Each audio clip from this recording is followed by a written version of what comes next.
जब आप खून टेस्ट करवाने के लिए जाते हैं या ब्लड डोनेट करते हैं तो उसमें बहने की मिकदार में खून निकलेगा। ज़्यादा सिरिंज के अंदर वो आ जाएगा ना खून बहने की मिकदार में, तो उससे वुज़ू टूटेगा और वो नापाक। अब उसमें ज़रूरी नहीं है कि वो आपके हाथ पर बहे।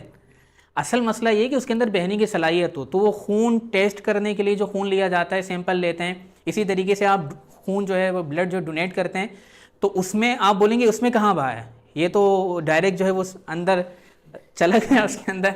असल मुराद ये है कि वो खून निकलकर बहने की सलाहियत रखता हो, बहना ज़रूरी नहीं है। तो जब आप खून टेस्ट करवाने के लिए जाते हैं या ब्लड डोनेट करते हैं तो उसमें बहने की मिकदार में खून निकलेगा।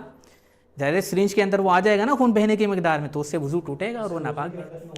अच्छा, आप डॉक्टर हैं?